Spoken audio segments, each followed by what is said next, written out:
Air Force taking on Navy. The Falcons have won each of the previous 4 meetings, but the Mids enter as the favorites to reach 5-0 for the first time since 2017. This game, of course, always means so much more than just the end result, not only to the players, but anyone connected to these service academies, Kevin, right? Well, yes. Look, understand this.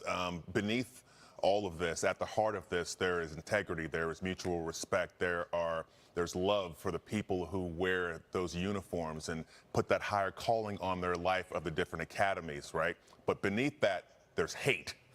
There's just plain unadulterated hate. You can lose every game on the schedule, but with this little 3-way family blood feud, if they beat each other and they lost every other game on the schedule, they good. They're fine. They're fine. The first installment of the Commander-in-Chief series. Players from both sides certainly know what's at stake in this 57th meeting between the rivals. Cardell, who do you like in this matchup? Oh, my God. I got to take Navy in this matchup, and I'm going to go with the guy, Blake Horvath. He has been lighting it up. 2 weeks ago, we witnessed this guy score 6 touchdowns himself, catching a touchdown and almost 400 total yards by himself versus a really good Memphis team. When you look at red zone efficiency, right, they're the only school in FBS to be perfect in red zone scoring touchdown percentage. 14 attempts, 14 touchdowns. Second quarter scoring. Think about this. They have outscored the opponent 71-9 in the second quarter alone. That ranks second only behind Tennessee. So in those 2 phases of the ball game, red zone efficiency in second quarter, Navy has been balling and dominating. So that lies the opportunity for them to continue to do what they've been doing, take advantage of the red zone opportunities in the second quarter, take them out in deep water, and allow the water to do the rest.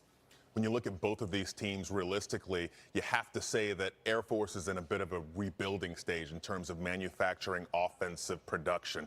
John Boucher is in his first year. They're missing people. Hazik Daniels, Brad Roberts, Emmanuel Michel. I mean, they had so much offensive prowess over the last couple of years. But right now, John Boucher is the one trying to matriculate and rebuild that. But we look at the other side, like Horvath. I mean, my goodness, they got it humming over there. Dabo Fofana, Alice Teska. This team is complete. But also, I love Navy's defense. Defensive coordinator P.J. Volker is doing an unbelievable job because they showed against someone like Memphis, if you're going to try to hang 40 on us, we'll hang 50 on you. Yeah. And our defense will come to play as well. So right now, Navy's looking really impressive. But like you say, rivalry games, you can throw the record out the window. So, oh, yeah. They'll have something for them now. It's not going to be as easy as we talk about how great Navy is. Air Force will come to play. Troy Calhoun will have them ready to play.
Good afternoon. We are just about set for Navy versus Air Force, and we hope you are having a good afternoon. Hell, it may be early morning wherever you're at. Noon Eastern, we're just about set to kick off. Navy is wearing their road whites with the gold helmets and stripes on their shoulders, blue and gold stripes. And we're here at Air Force and just about ready to get underway. Navy, 94%, they said 94% of the money in Vegas is going on Navy -10. This is the first time since the World War II era, so first time since 1945, that both Navy and Army are both coming into October undefeated. And with that being said, we're going to keep you updated with the Army game that's going on as well. They are taking on Tulsa. We've got it on the back monitor to be able to keep an eye on it. And we hope to get one heck of a game. I think we will get one heck of a game as the Navy midshipmen, there's an outside chance that those two could be playing for something a lot bigger than what they normally play for in December. Regardless, it ought to be a heck of a game. If you have followed this series like I have the last several years, a little bit of a surprise that both of them were able to turn around in such a big way this year. And Navy is out to a very hot start, and we hope that we get a heck of a showcase for you here on the Navy Air Force game. We'll also be keeping you updated with the lines that'll be going on, the updated lines. I expect that Navy is probably going to pull this one out, but I don't know. I don't know if I would lay the 10 points. They're on the road. They usually don't play well here in Colorado. It is 73 degrees, so they are getting good weather today, and we're always looking forward to this. This is the first installment of the Commander-in-Chief series that will have this game today in early November as the kick is off and towards the end zone, and it looks like Navy's going to take over with a touchback as the Air Force Falcons are wearing dark uniforms, dark helmets, top to bottom, with the Falcon emblem on the side of the helmets. We'll get you set here in 1 second as Navy comes set, 1st and 10 on the 25-yard line. We're going right to left on your radio dial on the first play of the game. It's a handoff up the middle, twisting and turning for about a 4-yard gain. 2nd down.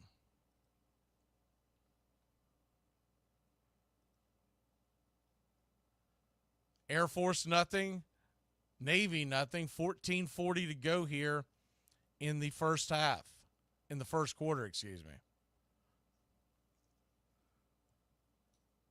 Setting up shotgun formation, single back set, 3 wide up top. Snap, dumped off to the right side and quickly tackled, dumped down for, looks like a loss of about 2, so it'll be 3rd and fairly long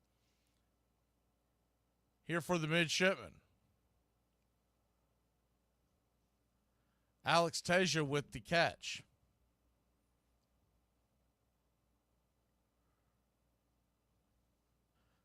So 3rd and 7. Ball placed at about the 25-yard line. Shotgun formation. 1 back set. Drop back, and it's going to be a direct draw, and Navy's going to be dropped for a gain of very little, if any, and it's going to be 4th down. So Air Force defense quickly coming out and setting the tone here. A 3 and out, and Navy will be forced to punt. Went with the quarterback draw. You do wonder how much faith that Navy has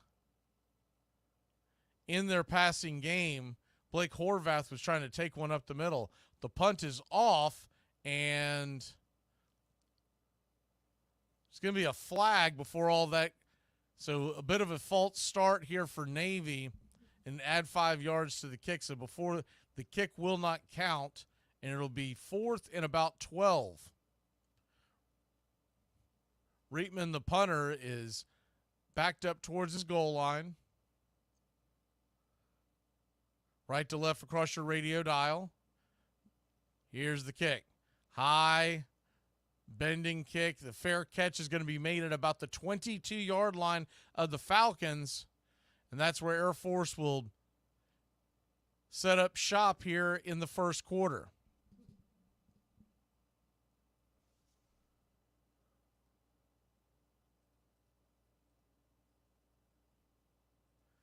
Air Force, I have not seen these uniforms before. They're wearing black helmets, black pants, black tops,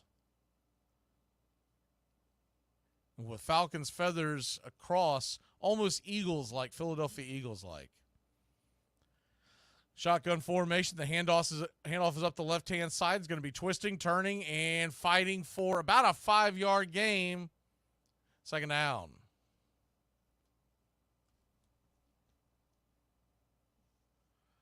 Commander-in-Chief Series. November 2nd will be Air Force and Army. We'll bring you that game as well. And then Army-Navy. That'll be our 4th year doing it, Army-Navy, on December 14th. 2nd and 4. Under center. The handoff up the middle and dropped for about, might have gotten back to the line of scrimmage, but if he did, he didn't get much. The Navy Midshipmen, 4-0 on the year. We'll keep you up to date with all the college football scores as we go around as well. 3rd and about 3 from the 29-yard line of the Falcons. Air Force, shotgun formation. Here's the handoff up the middle, and he will get stopped for about a 2, maybe 2.5-yard gain. It's going to be 4th down, and Air Force, see if they decide to punt. You would think they would deep in their own territory. 11:38 left on the clock, and they are going to send out the punt unit. 0-0 your score. Navy setting up for a punt return.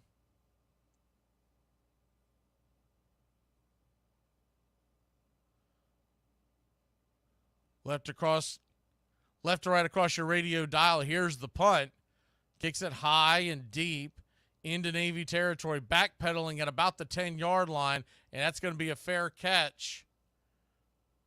Looked like the punt returner, Eli Hendrick, was trying to return that, but the official said that he called for a fair catch, or maybe his knee may have grazed the ground. We will be back in a flash Navy, Air Force. First quarter we go.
Welcome back.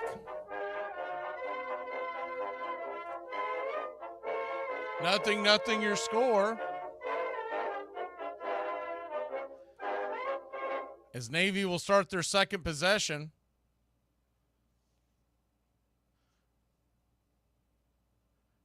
Navy nothing, Air Force nothing. 11:04 left here in the first quarter. 1st and 10 for the Midshipmen.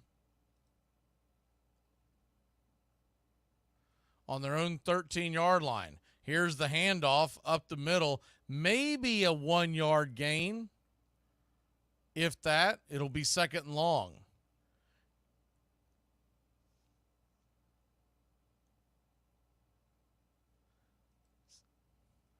Second and 8, they're calling it.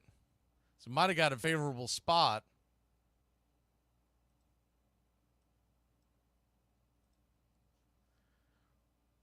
Right to left across your radio dial. Handoff under center. Here's the snap and fakes the throw to the left, slams it over to the right. It's going to be caught for a first down. Almost a Statue of Liberty type play. About a gain of about 9 yards, and Navy has their very first down.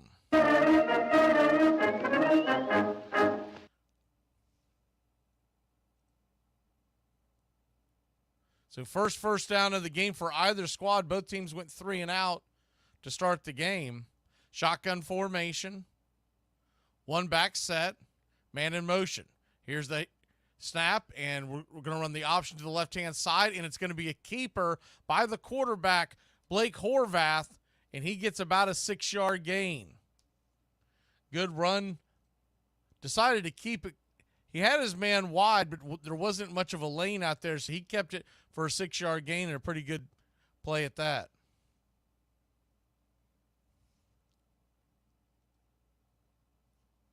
So 2nd and 4.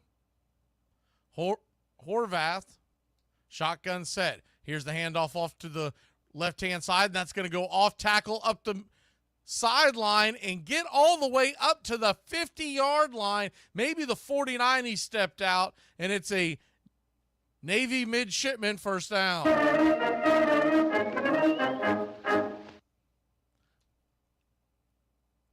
Good run by the tailback, Heinrich. 1st and 10, here's the snap, runs up off the left-hand side, and should be a gain of about, we'll call it, about 6 yards. See where they spot it. They're going to give him actually 7 on that one, so it's going to be 2nd and 3, 8:38 left here in the first quarter. Ball at the 45-yard line. Shotgun formation, 2-back set. Here comes the option on the right-hand side. Going to be a keeper by the quarterback, Heinrich, and he's going to push his way all the way into the 28-yard line of the Air Force Falcons. It's a U.S. Navy first down.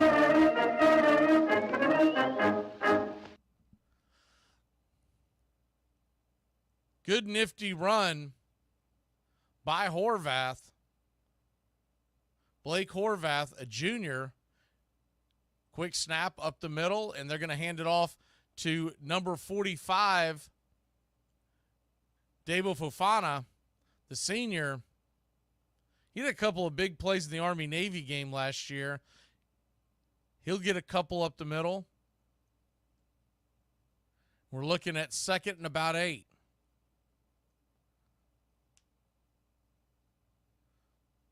Dabo Fofana, first carry of the game. Under center, here's the snap, fakes to the left and goes up top deep and wide open, just stepping out of bounds at the 1-yard line. There is a flag on the play, so hold everything. But a wide open catch by Brandon Chapman, the junior. We'll have to see what the call is here. A rainbow throw after they faked the bubble screen.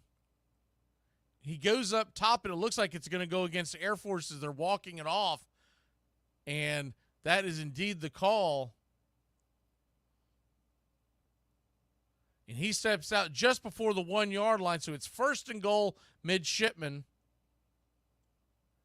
Here in the early going, Navy nothing, Air Force nothing. Horvath under center. Goal line stance. The first handoff is up the gut. Fofana gets nothing. 2nd goal. Nothing doing for the Midshipmen up the middle as Air Force had the line stacked. I'm not going to lie, I'm a little disappointed that Air Force isn't wearing their traditional uniforms. I really like their home uniforms with the white helmets and the lightning bolt on the side. This is one of their alternate jerseys with black on black. The second snap here inside the goal line. It's going to be a keeper by Horvath, and he'll hit pay dirt. Skadoosh, baby. And it is 6-0 Navy. Navy, second possession of the game, goes all the way down.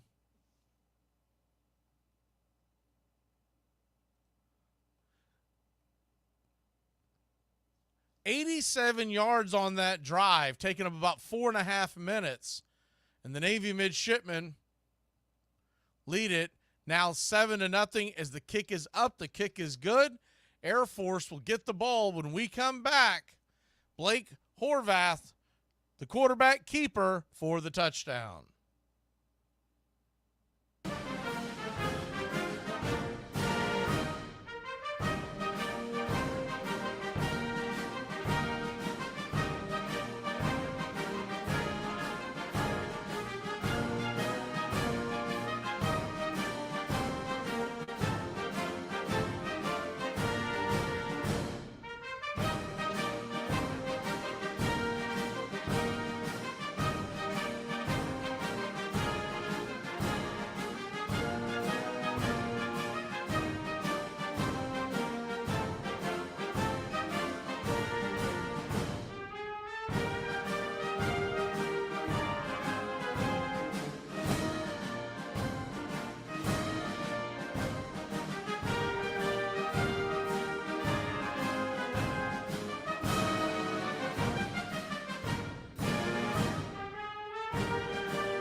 welcome back.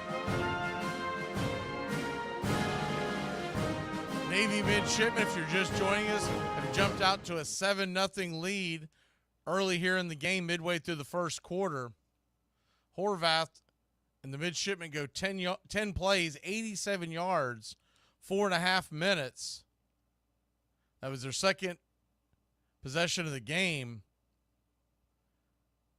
First two possessions by both teams were 3-and-outs.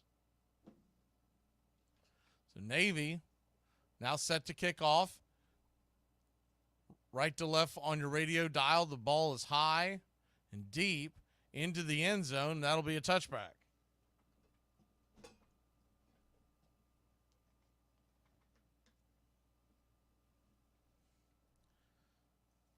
Navy 7, Air Force nothing. First quarter, and Air Force has a chance to answer here. Air Force 1-3 on the year, heavy underdog at home. 10-point underdog. We said at the top of the game, 94% of the money went on Navy. Here's the first play from scrimmage in the second possession, and it is a keeper, a quarterback keeper by Air Force going up the right-hand side. And it's just short of the first down.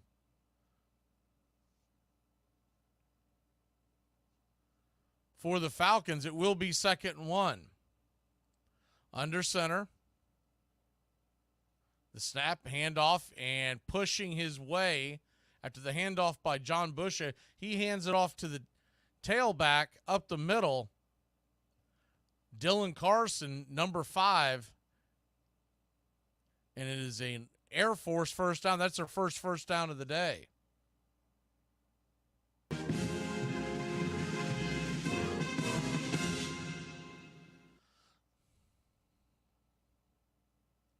So 1st and 10 from their own 36-yard line. Left to right we go. Here's the snap, the pitch out to the left side, and that's going to be just off tackle, getting dropped. Still staying inside the field of play, but he will be dropped for about a 3-yard gain. Good fight by Cade Frew, the junior. On the left-hand side, it'll be 2nd and 7 for the Air Force Falcons.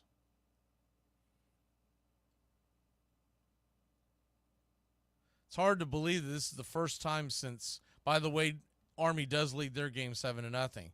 Here's the drop back, the throw, and just getting it broken up on the right side, a deep out. Good defensive play in the backfield. The defensive backfield of the Navy Midshipmen. The throw was on the money, but laying out and deflecting it. Man, was that a pretty play. It was Deshaun Peel. 3rd and 7, drops back to pass. Goes to the left. That ball's going to get intercepted. Intercepted at about the 35-yard line. And here come the Midshipmen, taking it across the 50, all the way down into Air Force territory at the 41-yard line. Dangerous throw. Dropping back to pass. And John Busha forced the action into about triple coverage, going off his back foot, and it's a Navy Midshipman turnover.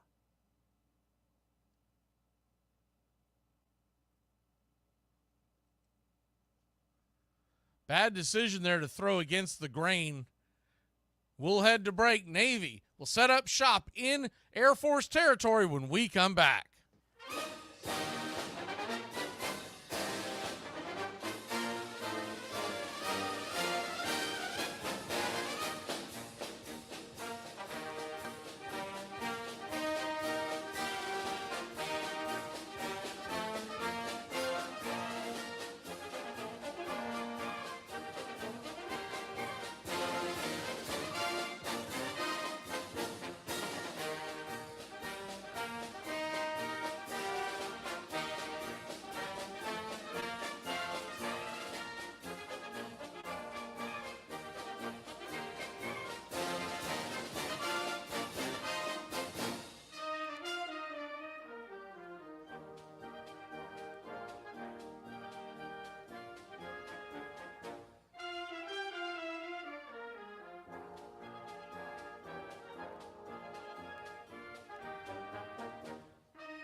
Welcome back.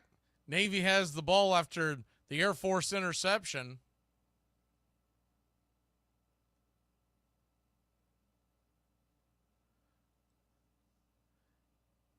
Once again, he was throwing into, I said triple. It looks more like it was at least quadruple coverage. There was actually a fifth defensive player over in that area. But nonetheless, they'll set up shop. The Navy midshipmen. And the first play is a handoff up the middle, twisting and turning for about a 1 yard gain, 2nd long.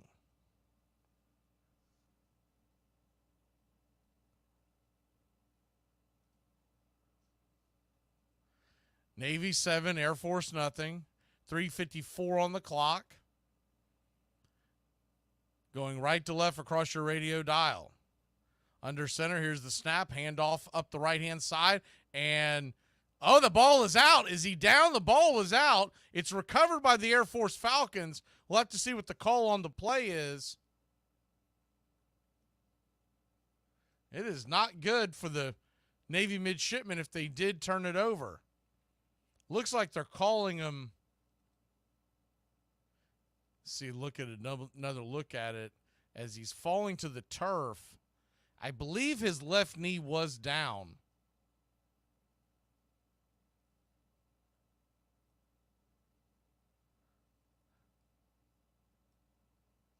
Fofana was the one that dropped the ball. They're going to take a look at this real quick.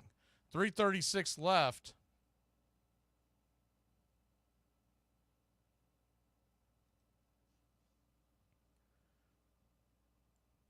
Play is under review. Looking at the call, his knee appears to be down and then they ripped it out. So the look we're getting right now, his shoulder is to the back camera. But that left knee goes down, and as he goes down, he's pushing forward. Tasia gets the ball ripped out of his arms.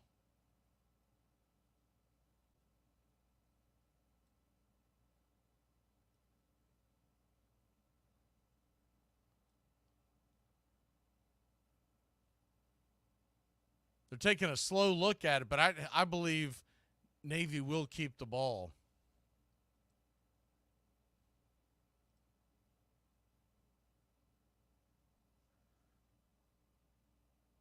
As he pushes forward, his left knee goes down, and then the defensive back for the Air Force Falcons,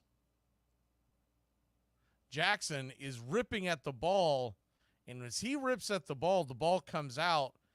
Air Force quickly falls on it, but once again, it looks like the ball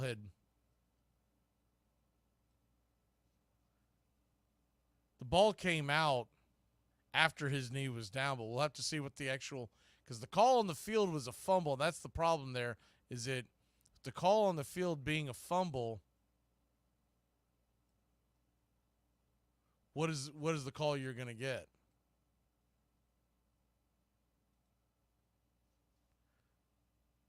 Taking a really long time to look at this. I mean, to me, it's very obvious that the ball was still in his possession as he hit the ground. Regardless,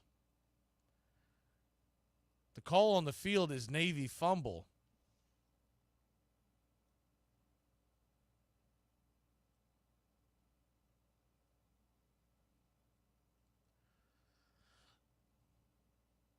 Meanwhile, Air Force, Navy, 7-0 is your score. The Navy midshipmen lead the game.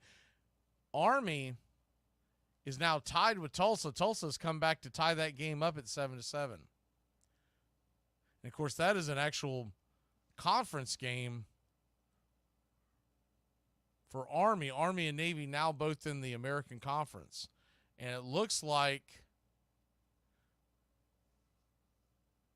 the call has been overturned, so Navy will keep the ball.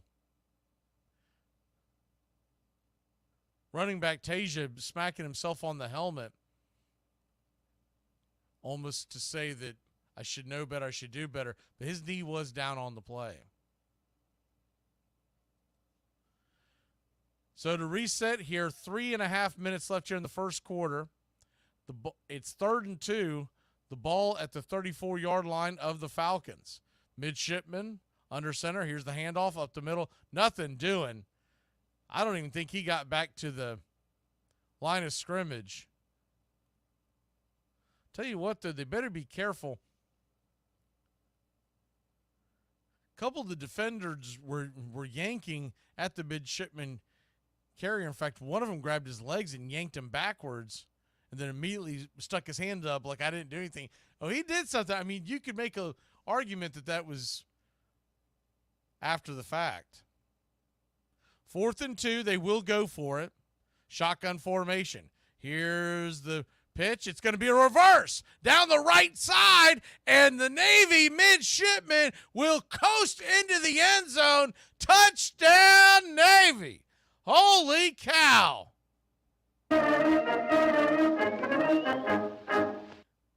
They absolutely had the Air Force Falcons fooled on that one. 42 yards on the scoring drive after the interception. It was 4th and 2, and it was a wide pitch going to the left side. They pitched it going back on the right, so an end around, a reverse pitch on the option play, and Navy has grabbed a 14-0 lead. Nathan Kent with the touchdown. Everybody was hawking to the ball with it being 4th and 2, and they got caught with their hand in the cookie jar. Navy 14, Air Force nothing. We'll head to break. The Falcons get the ball when we come back.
Welcome back. Navy leads this one 14-0 after a couple of miscues by the Air Force Falcons, and Navy being able to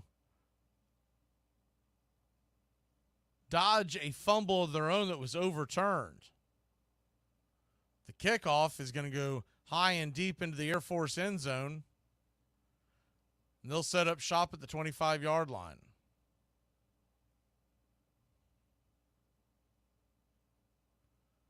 Once again, that 4th and 2 play. They were running an option play to the left-hand side, and it ended up being an end around going against the grain. And the Air Force Falcons were caught. Everybody was chasing the ball to the left, and they went right. First play of scrimmage from now is the pitch out to the left-hand side, and it's going to be looks like about a 3-yard gain.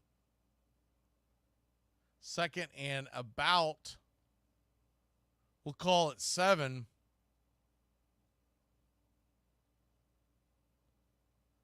For the Air Force Falcons. Air Force, 2 minutes left here in the first quarter. Trailing 14-0, 2nd and 6. John Busha Jr., shotgun formation, pistol formation. Here's the snap. Handoff. No, he's going to fake the handoff and keep it himself. He'll gain about 3 yards, Will Busha, and it's going to be 3rd and about 2.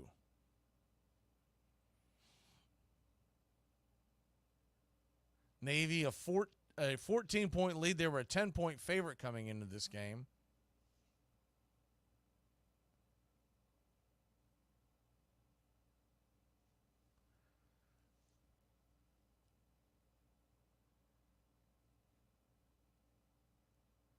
Third and 3. Ball at the 32-yard line. Shotgun formation. Busher calling an audible. 2-back set, 3rd wide. And the clock was about to expire. They're going to call a timeout just before the clock expired. The Air Force Falcons call a timeout. We'll be back in a flash. 1:10 left. 3rd and 3. Or did they get the timeout? We're getting a clarification from the head umpire. It will be a timeout. We'll stick with you right here. Should be a quick timeout. Should be a 30-second timeout. So while that's going on, Navy leading 14-0. Army 7-7 versus Tulsa.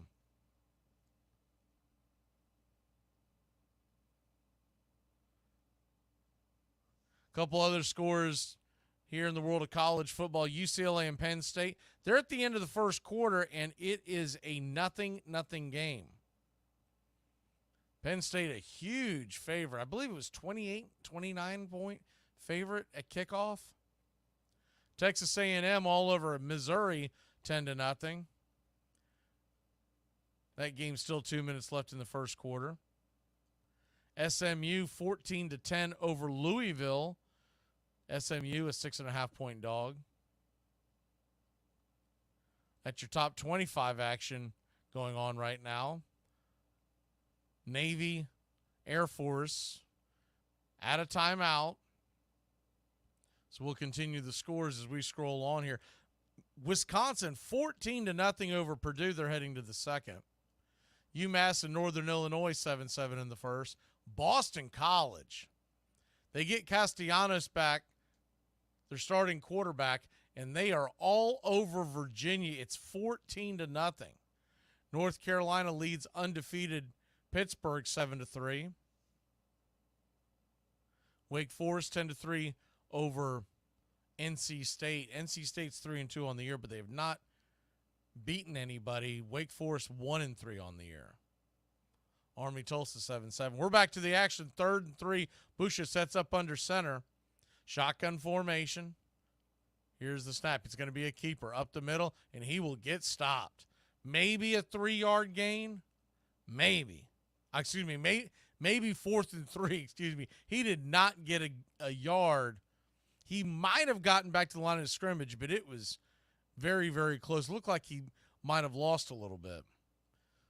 So 4th and 3, depending on the spot, could be 4th and 4. They've got 2 on the screen, but there's no way that's 4th and 2. Air Force set to punt. Here's the snap, the kick, high, end over end. Calling for the... Now he's going to try to run it out of his own 11-yard line. That was a dangerous play. Nobody was down there blocking for the midshipman returner. And he'll get about a yard gain. 4 Air Force Falcons swarmed him at about the 11-yard line. 21 seconds left in the quarter. They're going to say the ball is out to the Navy 12-yard line. Navy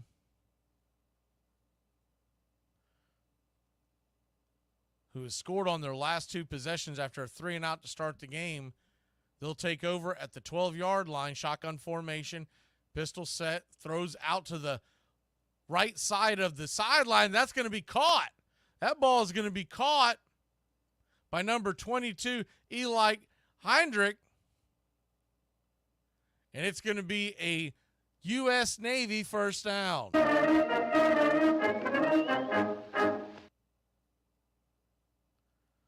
And that is going to take us to the end of the quarter. Navy, slow start, but man, are they making up for it. It's 14-0. We'll head to the second quarter here in the Commanders and Chiefs series.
Welcome back.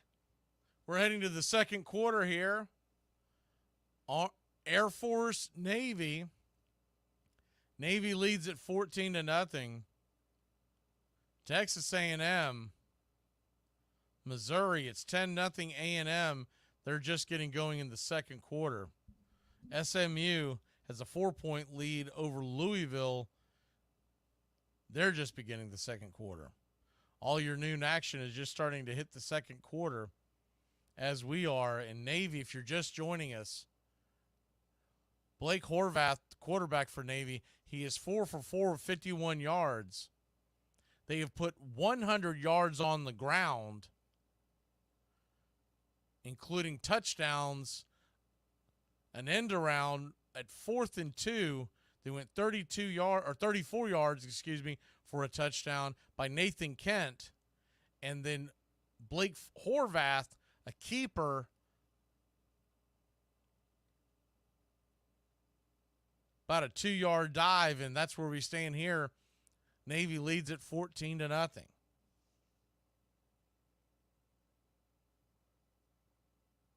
So 14-0. Navy goes back to work, left to right on your radio dial. The snap is taken by Horvath. He'll rush up the right-hand side, get a handful of yards, and it'll make it second and very manageable.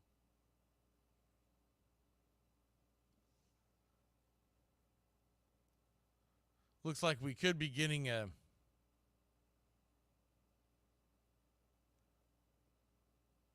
looks like that the backup quarterback for the Air Force Falcons is warming up, Quentin Hayes. So we may be getting him at the next Falcons possession.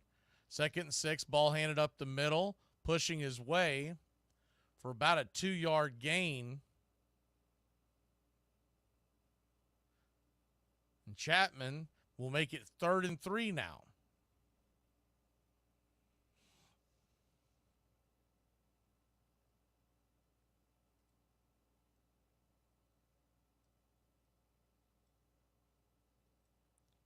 So 3rd and 3, 13:51 left in the second quarter. Shotgun formation, 2-back set, man in motion. Horvath drops back to pass, fires it down the right sideline, and just out of the extended arms of the tight end for the Midshipmen. Probably overthrew him by about 2 yards. It looked like that was Tyler Edwards. Just missed him. Kind of a gutsy play call. He was well defended, but that ball is just about a yard closer. He might have made that catch. 4th and 3, and Navy will punt, leading 14-0, not wanting to give Air Force the short field. Here's the snap, the kick, high, end over end. Ball bounce about the 20-yard line, and it's going to kick to the left and roll out of bounds. Air Force will get the ball at about the 19-yard line. When we come back, Navy Air Force, second quarter we go.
Welcome back, Air Force Navy. Air Force will take over at their 19-yard line, 1st and 10. Navy leads at 14-0. 13:30 left here in the second quarter. Game 1 of the 3-game set, the Commander-in-Chief Series. Next game will be November 2nd, Air Force versus Army. They right now have that slated for a noon kickoff. That could change, but as of right now, it's a noon kickoff. We'll have it for you right here. And then Army-Navy, 3:30 Eastern. The traditional kick for that one, that'll be on December 14th. It will be Quentin going to work for the Air Force Falcons. Man in motion. Here's the sweep to the left side, and that's going to get all the way down to the Air Force 30-yard line, and that's going to be an Air Force Falcons first down.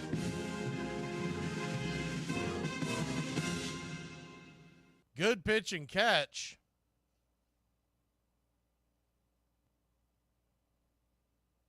Nice piece of running there by Cade Frew, the junior.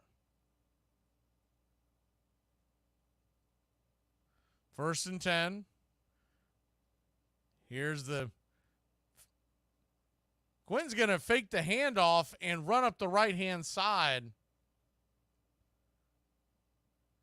And he'll get very close to the first down, probably stop by about 2 or 3 yards short. But nonetheless, they are in very good position now. They're calling that 2nd and 4. That's a very short 4.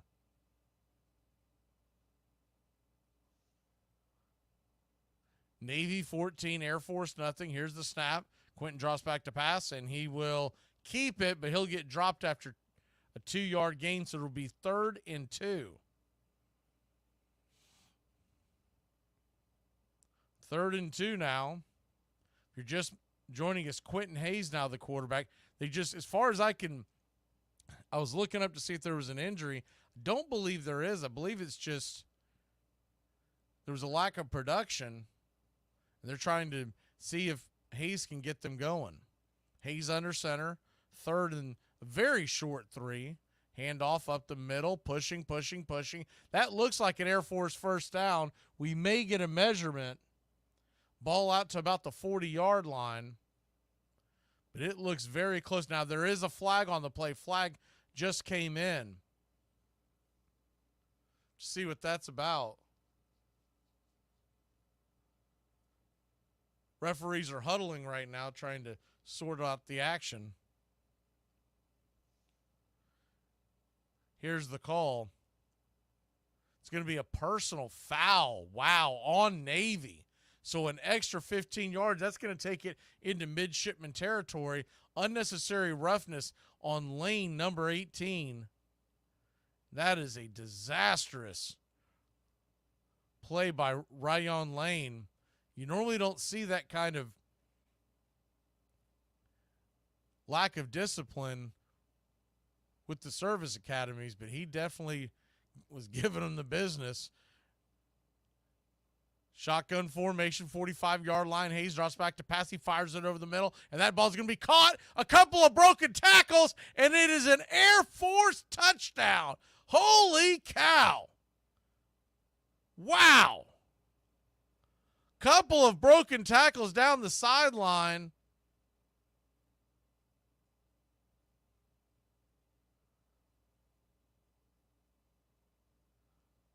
And I believe that was actually Hayes that went out for the pass. It was. Hayes caught the pass. It's really hard to make out the numbers on these jerseys. That was the quarterback, Hayes, that just caught the pass. Or they're giving it to Robertson.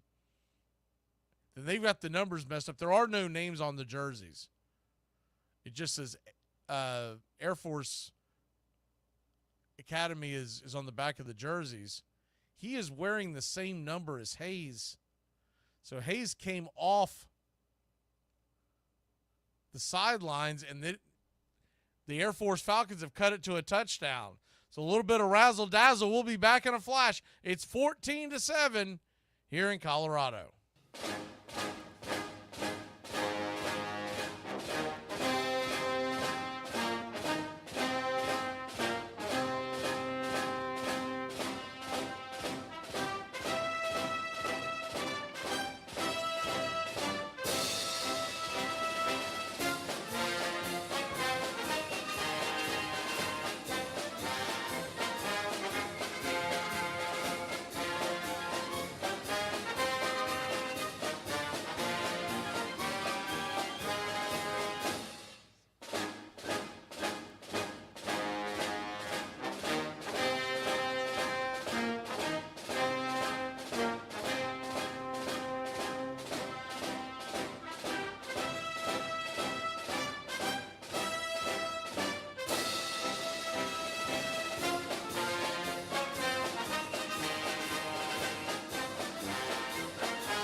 So to clarify that and clean that up, what they've done is they have changed the jersey number for Quentin Hayes.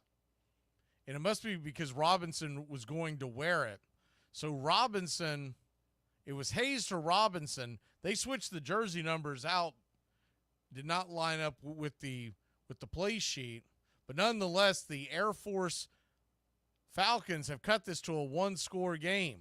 Here's the kickoff, high and deep into the Navy end zone, bounces, and it'll be a touchback for the Midshipmen. They'll start at the 25-yard line. Texas A&M, by the way, 17-0 all over Missouri.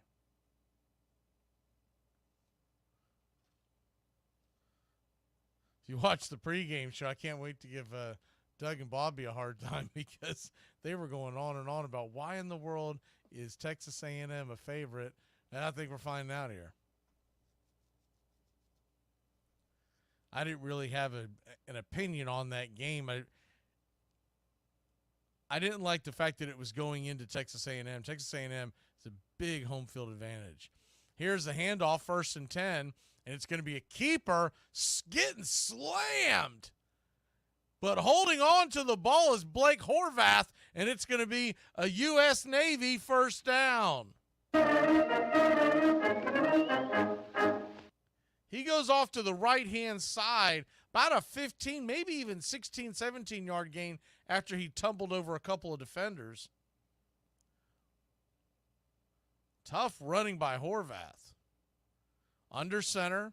Here's the snap, the handoff up the middle. No, he's going to hold on to it. He'll twist behind his original tailback, who's making a little bit of room with the blocking. Make maybe a 1-yard gain. 2nd and long. Had to see where they spot the ball at. Yeah, it looks like about a 1-yard gain. They're giving a very generous spot, calling it 2nd and 8. Looking at the replay, I don't know how in the world he got that extra yard, but okay. Ball to 43-yard line, 2nd and 8. Here's the handoff. Note, fakes it. And it's going to be a wide open play down the sideline. Play action pass. Cha-ching, baby. That's 6 in the bank. But there is a flag down. We'll have to see what the flag is. Flag. Here comes the call. Pass interference. They're going to call that on Navy. Wow. A pass interference on Navy. Nathan Kent getting the call.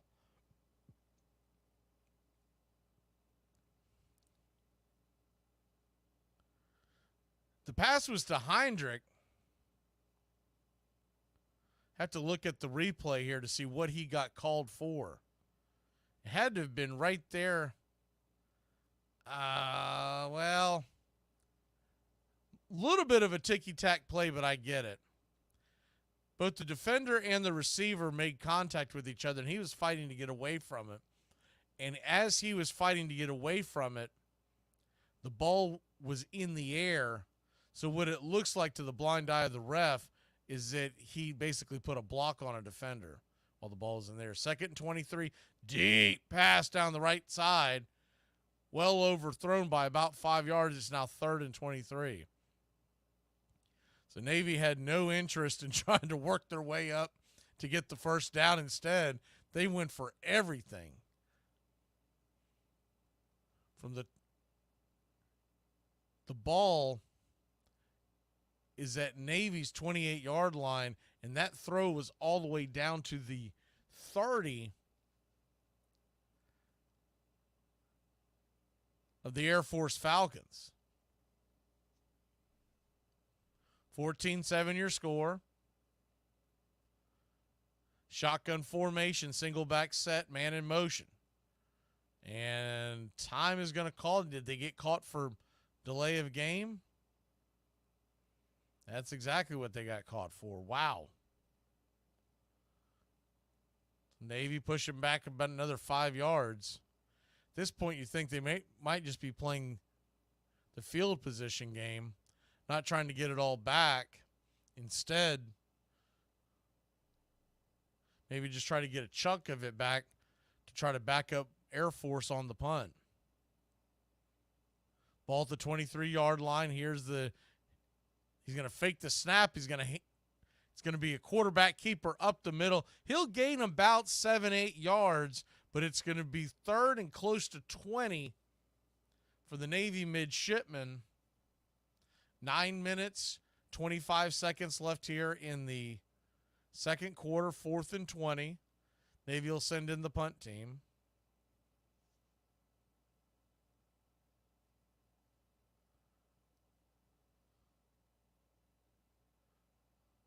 Riley Reithman, number 90, takes the snap, kicks it high and deep into Air Force territory, making the fair catch. Yes, he did at the 20-yard line.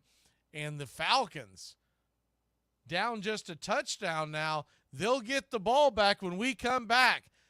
Navy, Air Force, 9 minutes to go here in the second.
Welcome back. Air Force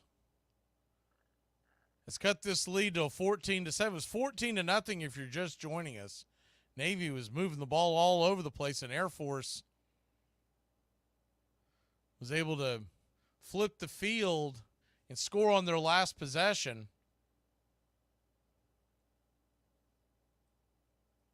They'll go back to work. Ball on their own 20-yard line, trailing just 14-7. The big difference in the game here for the Air Force Falcons is the quarterback change.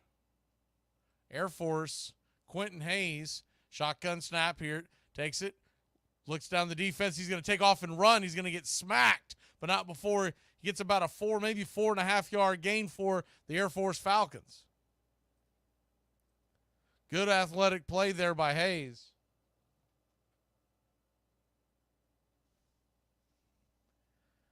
Navy 14, Air Force 7.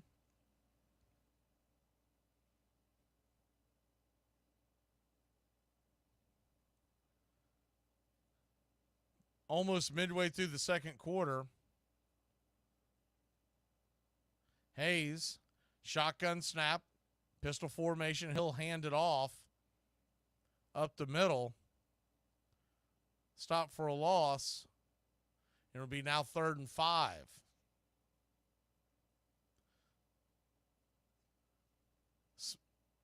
No gain, possibly a loss. It looked more of a loss of about 1 by Cade Frew.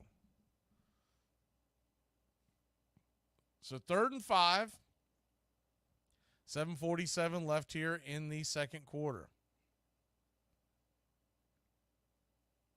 Here's the snap, the handoff up the left-hand side, and that is going to be stopped. Maybe have gotten back to the line of scrimmage, if that, and it's going to be 4th down for Air Force. It's a quick pitch out to the left side. He is well short of the first down. I do believe Air Force is going to punt the ball deep in their territory. I think Hayes is actually going to get credit for a pass there. The ball was actually thrown about a half yard in front of him. 4th and 2, here's the snap. Punt. Kind of a wobbling knuckleball that's going to head towards about the 21-yard line of Navy. So though it didn't look pretty, it actually had a pretty good outcome. They'll pin the Midshipmen deep. 6:54 on the clock. One thing that jumps out at me, this is the first time that I've seen welcome in of its OBIC Solutions, listening from Asia. Welcome in.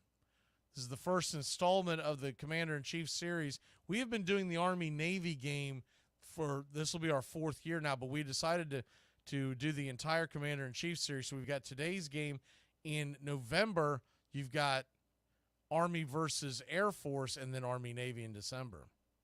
Shotgun snap, 2-back set. Pitching out to the left-hand side. It's going to be a keeper. Horvath is going to keep pushing and pushing. That's going to be about a 17, 18-yard gain. Holy cow, they're going to call it 16, but it is a Navy first down. Wow. Biggest thing that jumps out at me about Navy's offense this year, and they're off to an undefeated start, as is Army. We'll give you an update on their score here in a second. But this offense is much more explosive than I've ever seen before. Shotgun snap, keeper by Horvath off the left-hand side. He'll push ahead for about a 3-yard gain. Second down, 6 minutes left here in the second quarter.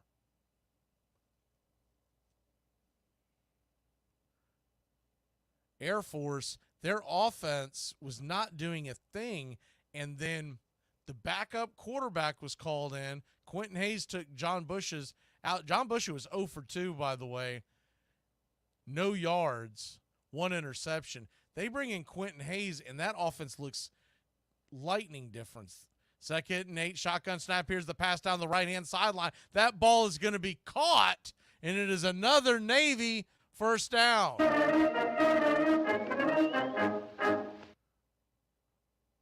Heinrich, who has been a big part of this Navy offense so far, catches the ball down the right-hand side for a 22-yard gain to the Air Force 38-yard line. This is a much more aggressive Navy offense than I have seen in years past doing the Army-Navy games. Shotgun formation, rolls out to the left, and is going to throw it to the right and wide open, but I believe he's out of bounds. He is. It was a good play call, but the throw was way off. Heinrich once again. Heinrich,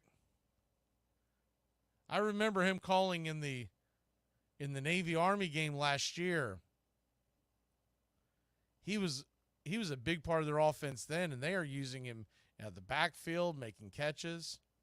There's dust coming up as he's dragging his foot, but I think his foot had already left the field of play. But the illusion makes it look like he still had a foot down. So we'll see if they may challenge us. They are gonna review it. So Navy may get a break here. They've got the little beads on the turf here at Air Force, and so as the foot drags across, you can see the beads come up. And it almost looks like his foot was still making contact, the left foot, but that could just be remnants of his foot leaving beforehand. Really tough to see. The camera angle that they have is the closest one that they're showing is still about 10 yards away. So you see the beads coming up, but I don't know if it's a definitive. So common sense tells you his foot's probably down because it's dragging the beads across. But what was it? It was an incomplete pass on the field, and they're going to call it a first down. Okay. I've never seen that come into play before because his foot appeared to be off the ground, but at the same token, he was dragging with those beads coming off the carpet. That new age turf that a lot of teams are starting to go to. By the way, SMU's taking a 21-10 lead over Louisville. That could be a big upset in the ACC. SMU's look like a pretty good football team so far. Another big ACC matchup tonight, 10:30, Miami versus Cal. Welcome in, Bob. Here's the 1st and 10, and Navy's going to have a keeper, Horvath, on the left-hand side, and he's going to take it all the way down inside the 5-yard line.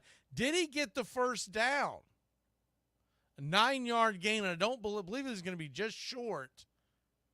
He is, so it's going to be second and very short, not even a yard.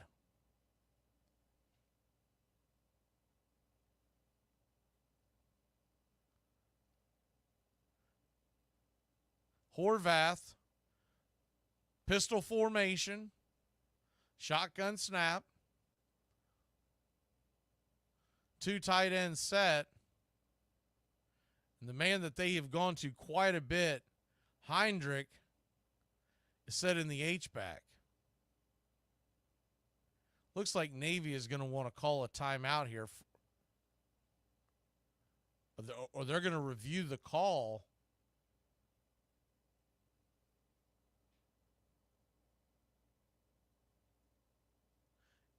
Navy did call a timeout.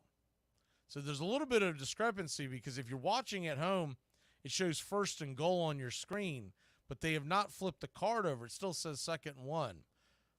Now they have finally taken that off the screen, so we'll see if they've fixed that, but it does not look like that they made the first down. Looks like that Navy was about a half-yard short. And they have fixed that. So it is 2nd and very short. 2nd and 1, but more likely 2nd and inches. Navy with a 7-point lead. Ball at about the 3-yard line. Under center, Horvath hands it off to the left-hand side, twisting and fighting, turning and churning his way. Did he get a first down? It's going to be very close. Depends on where the line judge spots this as he's running in to grab the ball.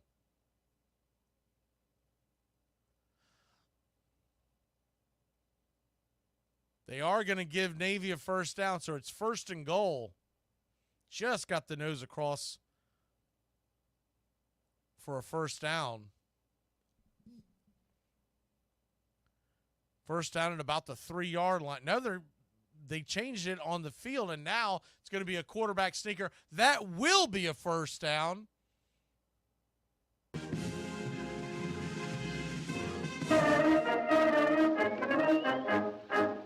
So a Navy first down. A little bit of confusion on the screen by the production team. They do such a close tight end shot that it's hard to see sometimes on what is really going on. So you're kind of relying on them. But 1st and goal. Ball at the 3-yard line. Here's the quarterback keeper. Horvath is going to keep dancing his way. Did he break the plane? If not, he's at about the 1-inch yard line, and they are going to give it to him. That is a U.S. Navy first down, a touchdown.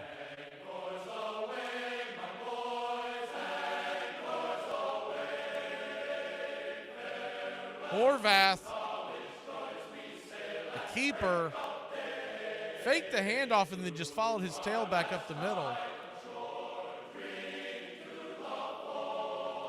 So with 2:37 left on the clock, Navy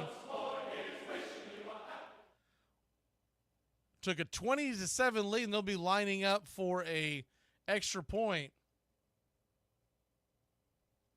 Here's the snap. The kick is up. It's good. And it's 21 Navy, Air Force 7 with 2:37 to go. And earlier in the game, if you were with us, you would have thought 2.5 minutes would have been impossible for Air Force to move the ball. But since Quentin Hayes has come in the game, don't go anywhere. They're getting the ball in the electric. Quentin Hayes is going to try to see if he can get at least in field goal position.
Welcome back. Army, by the way, they've taken a 21-7 lead over Tulsa. That game is late in the second quarter. Tulsa has the ball with about 30 seconds to go.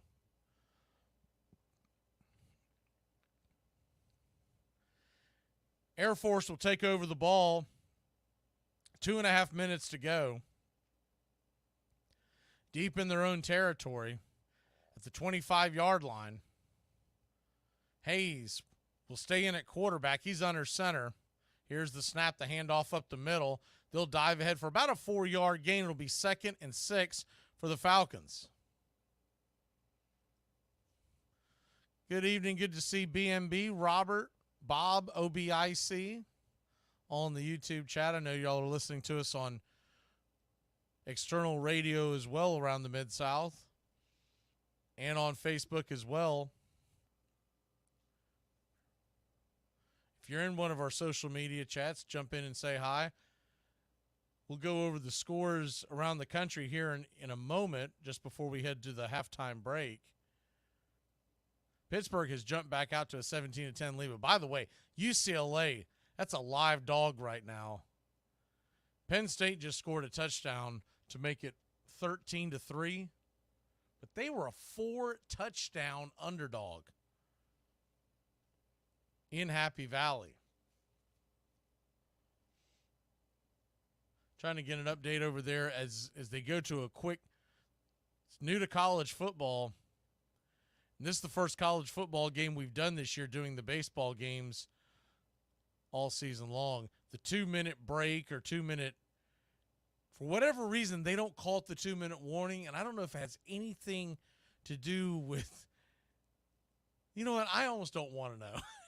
Because it's probably something just out there in left center field. At first, when I heard about them not wanting to call the 2-minute warning, I thought it had something to do with the NFL owning the verbiage. But now, the more and more that I've thought about it, I bet it's got something to do with someone taking offense to the word warning. I don't know.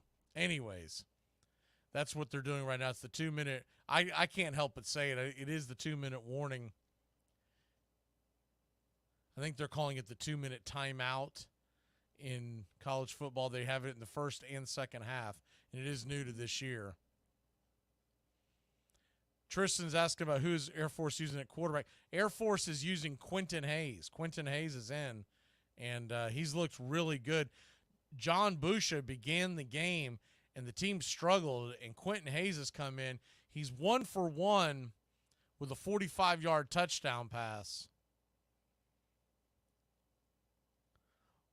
But also, and that throw was to Trey Robinson, but also Hayes, three rushes for 12 yards, and the offense just looks a lot more unpredictable.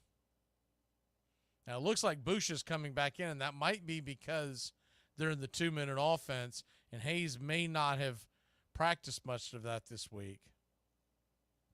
But even with Busha coming in to play quarterback now, I would think that starting in the second half, you're going to get more Quentin Hayes. And if they get down there close and quick, you might get Hayes inside the red zone.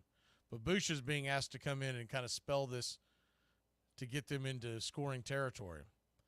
Ball's at the 28-yard line, 2nd and 7. Bush under center.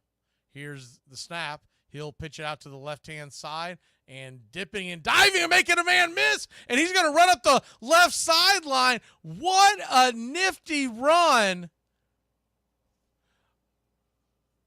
Cade Harris made the first man miss on the outside, dipped to the inside, and it is going to be a gain of 21 yards for the Air Force Falcons.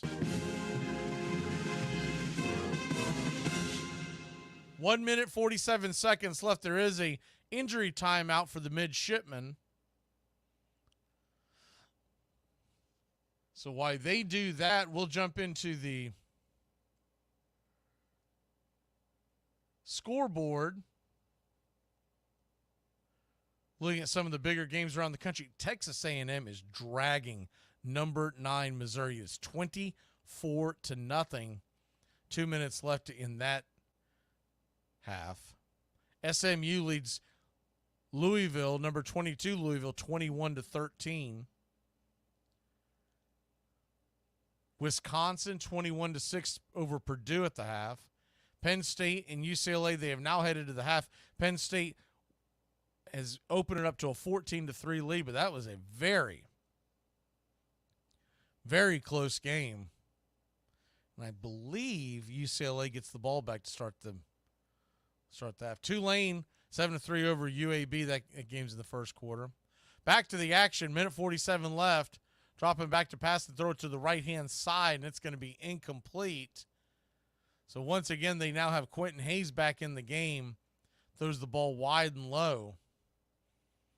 Not really sure why they're going back and forth here, but they are going back and forth.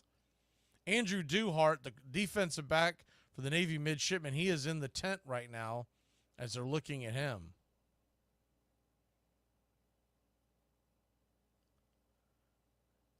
Shotgun formation, Quentin Hayes, the quarterback. Handoff up the middle. Kind of moves his way to the right-hand side, and it's going to be stopped for about, may have gotten back to the line of scrimmage, but if so, barely. So it's going to be 3rd and long. See if they give him the line to game. It was right at, might be 3rd and 11. Thank you, Tristan. We're also on YouTube. We're on YouTube and Facebook and a couple other outlets. Braves Country Radio is where you'll find us on social media or on your FM dial. Shotgun snap. Quentin Harris drops back to pass, and he's going to get dropped by the Navy pass rush. Campbell on the tackle. He'll get the sack. And it'll be 4th and 14 for Air Force as the punt unit comes out on the field. Looking at that replay, they just missed the block there. Dylan Carson tried to go low on the pass rush of Campbell, and he just hopped over him. He kind of played leapfrog and went back there, and Quentin Harris was a sitting duck. I'm sure Harris was like, are you serious? So 4th and 14, 1:04 left. Game 1 of a 3-game series of the Commander-in-Chief series. We will have Army Air Force in November and Army Navy in December for you. We're going to be doing Major League Baseball playoffs. Now that the Atlanta Braves have been knocked out, we'll be doing other games. And we will be doing football all throughout the winter. 4th and 14, the punt, high, end over end, caught at about the 18-yard line. It's going to be fair caught by the Midshipmen. Heinrich, man, he's in on every single play. This guy, every time I look up, Eli Heinrich, they're either throwing the ball to him, tossing the ball to him, he's blocking somebody. Now he's out there catching punt returns.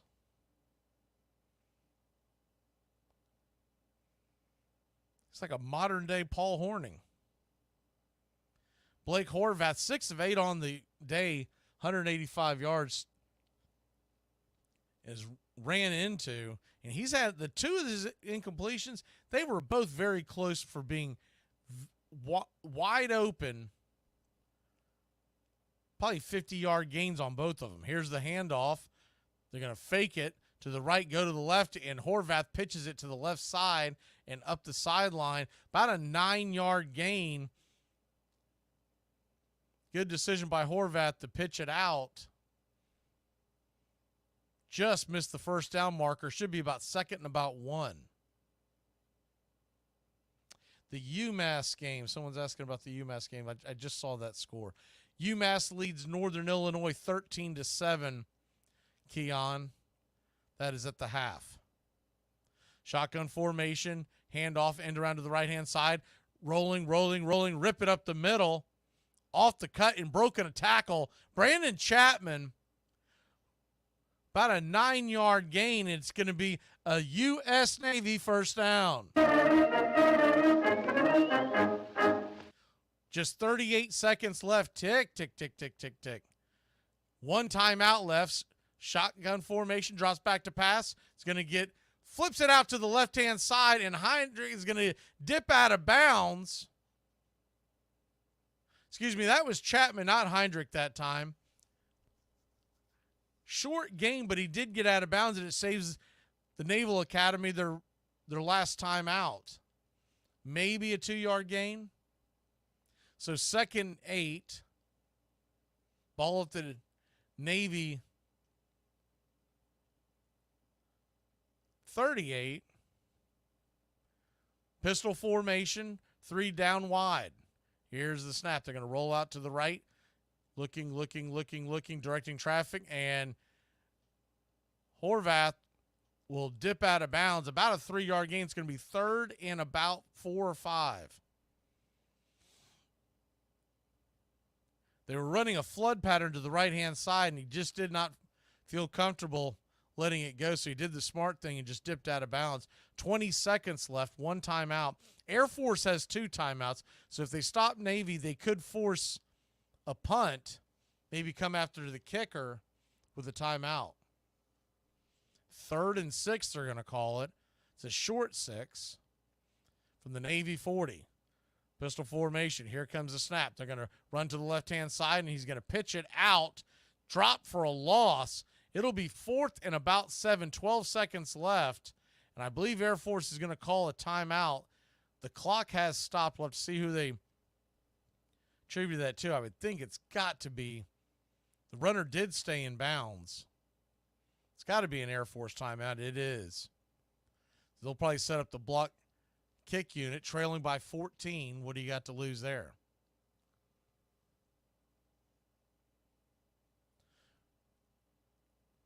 As soon as this half ends, we'll hit the halftime scoreboard and then take a quick break and get ready for the second half action here of Navy Air Force.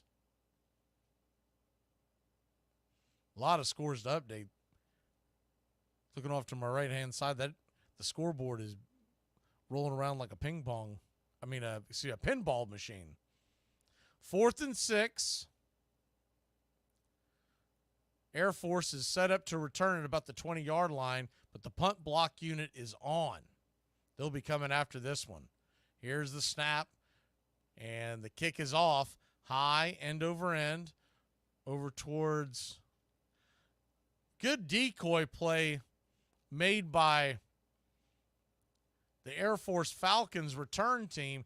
Ran off to the left-hand side, and the ball was actually sailing over his head. And see where they place it. The ball spun back almost like you're using a pitching wedge. I believe it just got into the end zone. If not, it's going to be right there inside their own 5 as the ball spun backwards. So 1st and 10, it will be on the 20-yard line. They're setting up victory formation, per se, to run out the clock and head to half. 10 seconds on the clock. Each team with 1 timeout. Snap is down, and I believe that'll head to the break. I doubt Navy would use a timeout, and they will not. So there you go, 21-7, the halftime score. Navy over Air Force. Let's hit the out-of-town scoreboard real quick. UCLA trails number 7 Penn State. That game is 14-3 at the half. Number 9 Missouri is getting shut out at Texas A&M 24-0. SMU 24-13 over number 22 Louisville. They are almost at the half, and in fact, they did just go to halftime. Purdue 21-6 over Wisconsin at the half. UMass 13-7 over Northern Illinois. That game is still at the half. They should be coming out here pretty soon. Boston College 14-6 over Virginia, halftime score. Meanwhile, with about 50 seconds left, North Carolina trails Pittsburgh 17-10. Wake Forest 17-13 over North Carolina State. 1 minute, 18 seconds left in the second. Army 21-7 halftime over Tulsa. Tulane 19-3. They were 18-point favorite in that game. 19-3, 3 minutes left in the – is that 3 minutes left in the first quarter? Wow. And that is it on your halftime scoreboard. And, of course, right here, Navy leads Air Force 21-7. We're going to step aside, take a quick break, get ready for half number 2, Commander-in-Chief Series, Navy, Air Force. 21-7, the Midshipmen lead the Falcons, and Air Force will get the ball to start the second half.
Welcome back.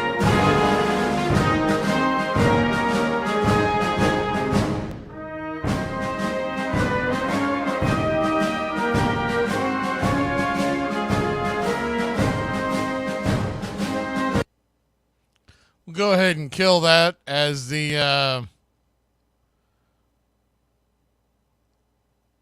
Navy Air Force halftime is about to come to an end. Navy leads this one 21-7. And take a real quick look at the stats at the half. Navy 100 yards passing, 7-9 for Blake Horvath, by the way. Incredibly efficient. The two wide open looks that he missed, I mean, he could have been very close. Well, one was a wide open look. The other was guy was pretty well blanketed, but he overthrew him. He could, in theory, be 9 of 9 because the tight end down the right sideline did get a little bit of separation. But all in all, an outstanding half by Blake Horvath. Not only was he 7 of 9 for 100 yards passing, he carried the ball 14 times, 89 yards and 2 touchdowns. So he has been their guy to carry the load all game long. Other guys of note on the rushing side, Eli Hedenreich, 4 carries, 32 yards, 3 receptions by Eli, 67 yards. So he is up over the 100-yard mark on total yards. Brandon Chapman, 3 rushes for 19 yards and 2 catches for 26 yards. He's just below the 50-yard mark. And Navy has done a very good job of holding on to the ball. They did get that one fumble that was overturned as Chapman's knee was on the ground. And as far as the defense goes for Navy, they have a sack and the 1 tackle for loss on that sack. As far as Air Force, Quentin Hayes took over midway through the first quarter, and he's 1 for 2 in the air, 45 yards for the touchdown, the one scored by Air Force. But the rushing, 79 yards, and it really got going with Quentin Hayes got behind center, so I would think they're going to continue to go with him. John Bush did come in to run 2 plays since Hayes' return, so it's not an injury issue, I don't believe. They just didn't like the way the offense was going, and now trailing by 2 touchdowns. Air Force will receive the ball, and here we go. The kick is high and deep into the end zone, and it will not be returned, and Air Force will set up shop at their own 25-yard line.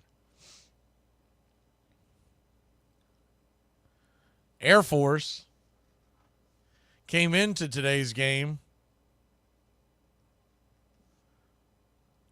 a 10-point underdog at home, though they had won the last several meetings in this matchup, but this is a much different Navy team.